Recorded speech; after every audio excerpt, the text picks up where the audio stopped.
This is the story about a pumpkin growing up. The story takes place on a farm.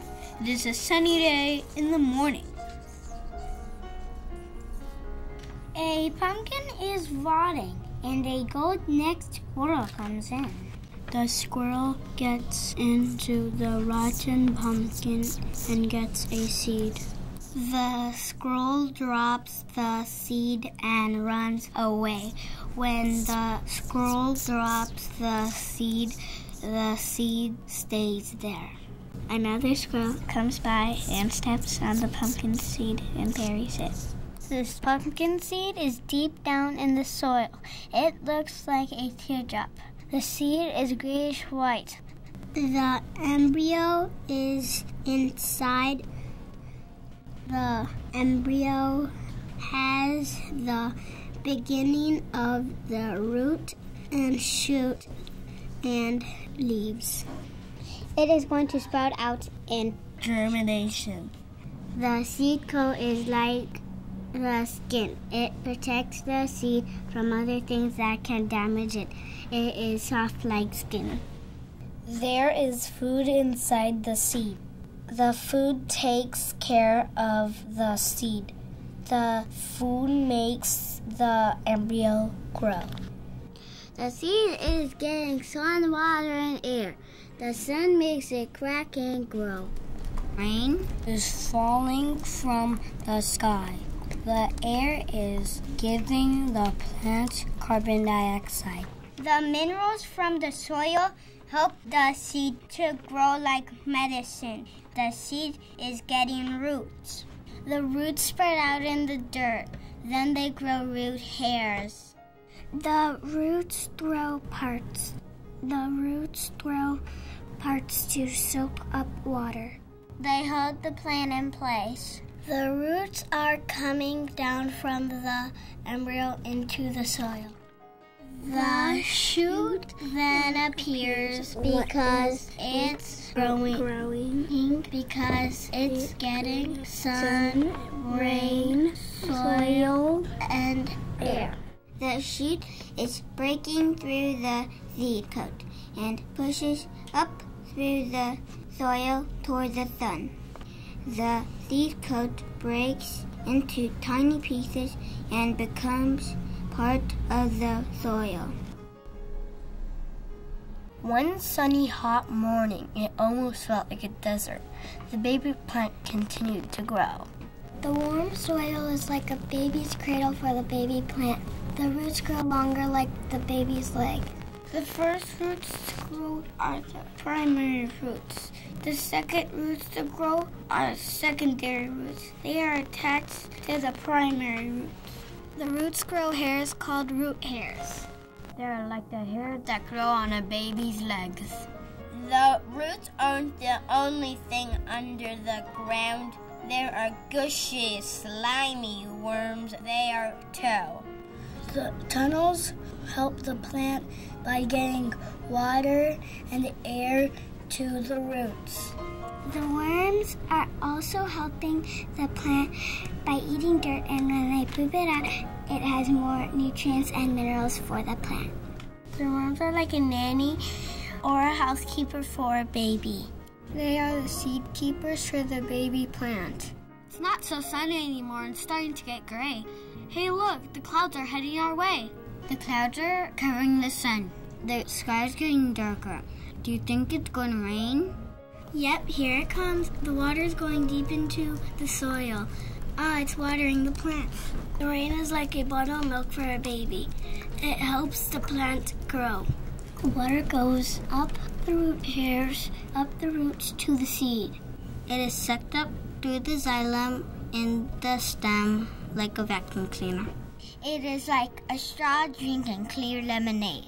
As the sun wakes up, it peeks through a window of clouds and shines down at the soil. The seed grows and grows. The shoot pushes up through the soil. The leaves unfold to the shining sun and the seed coat falls off. The plant is growing. The first leaves are starting to appear. The plant is getting too much sun and carbon dioxide and no water. The plant is starting to droop. It doesn't look good. It's getting too much sun. Rain clouds start to appear. They block the sun away. Raindrops start to fall. They make the plant grow. The root hairs are sucking up the water from the plant, and the minerals will follow the water, and now the plant is healthy again. This is a nice green pumpkin leaf. These are the chloroplasts that are on every leaf, and there's about 1 million. The chloroplasts are called the kitchen of the plant. Why? Because the food made in the chloroplast. What is the food called? Called glucose. The carbon dioxide is going inside the chloroplast. The oxygen is coming out of the chloroplast. The whole process is called photosynthesis. The glucose is the food for the whole plant. This is the Chloroplast Cafe, and it's open for 24 hours. And there's neon signs. The chef is making glucose salad. Hey, I need 1 million orders of glucose out here. Knock, knock. Who's there? Chloroplast. I feel sorry for the cook who's been working 24 hours a day. Hey, can I at least go to the bathroom? See those little white things? Those are the glucose. The glucose gets carried all through the plant. The little guys go up the escalator. They carry the glucose. Glucose goes up the plant. The glucose is in the boxes, and it's carried out into the rest of the plant so the plant can grow. See how the plant is growing? Those little curly things are the tendrils. From the pumpkin sprout, the pumpkin vine grows and grows. It grows into a pumpkin patch. The male pumpkin bud is different than the female because the female has babies. There are 2 kinds of buds. There is a female bud and male. The female has a baby pumpkin in the middle. It is yellow with little stripes. It is big, long, and fat with little hairs. The male is different because it doesn't have a baby yellow pumpkin with white stripes in the middle. Instead, the male bud is longer and fatter. There are more male buds than female buds in the pumpkin patch. 10 weeks after the seed is planted, it will grow a flower. Each flower blooms for only 1 day. If you look closely, you can tell when the female flower will be opening because the petals look more yellow. If the petals are still green, they will open another day. The female pumpkin flower is opening. The pistil and stigma start to show. The stigma has 4 or 5 parts called lobes. Each lobe will grow to be a separate grouping of seeds within a pumpkin. The male flower doesn't have any stigma. It only has the anthers. The anthers have the pollen. The bee goes straight to the male flower. The bee is going to get the nectar from the male flower. The female bee is the only pollinator that pollinates a pumpkin flower. Female bees are the only worker bees in the hive. The bee is an insect. It has 3 body parts: head, thorax, and abdomen. It has 2 antennas. Bees also have compound eyes and 3 simple eyes. Bees have a proboscis to suck up nectar, and stingers are only for protection. Only the females have stingers. There is a pollen sac on the back leg. The petals of a flower shows worker bees where the nectar is. The flower has marks on the petals that point to the direction of the nectar. The bright colors and the pretty smell attracts the bee to the flower. The female dragonfly lays her eggs underwater. The larva hatches and it looks like a worm. It sheds its skin and starts to look like the adult dragonfly. Most insects go through a pupa stage where they shed their skin many times, but the dragonfly does not emerge from a pupa stage. It comes from a larva stage. Tiny weak buds start to appear on the back. The eyes get bigger, and the adult starts to emerge. The adult dragonfly only lives for 3 weeks. On a scale of 1 to 4, the tarantula hawk wasp is a 4 for its sting. This means you would be screaming for 2 minutes if it stings you. It has 4 wings and its wingspan is 2 inches. Sometimes the tarantula hawk wasp gets tired. It lands on a flower and takes pollen on its feet. It may take the pollen to a stigma of another flower.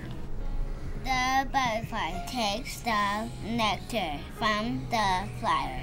It takes some pollen to the next flower.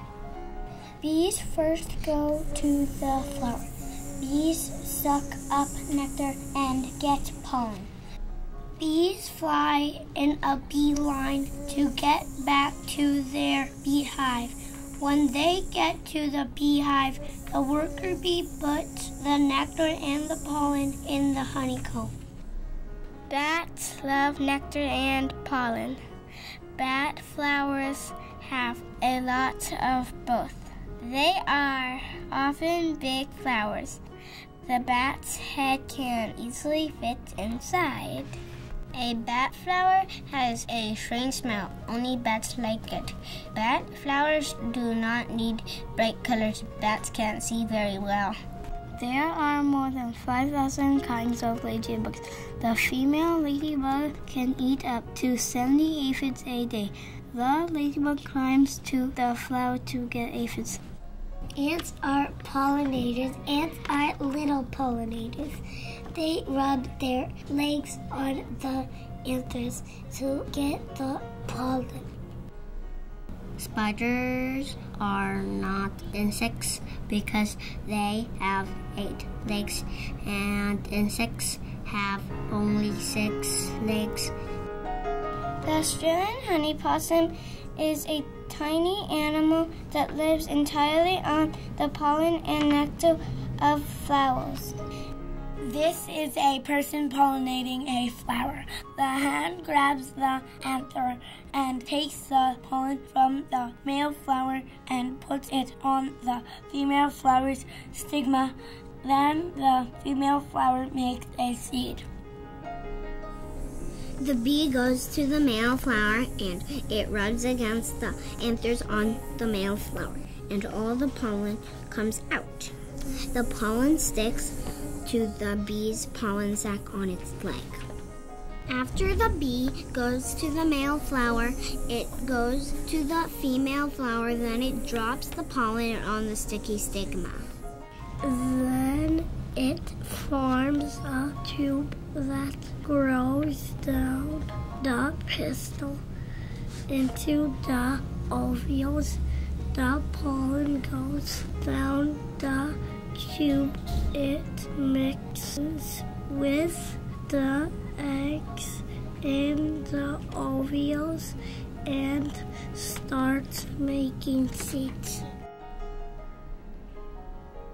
Look, there's an ovule with the flower on top.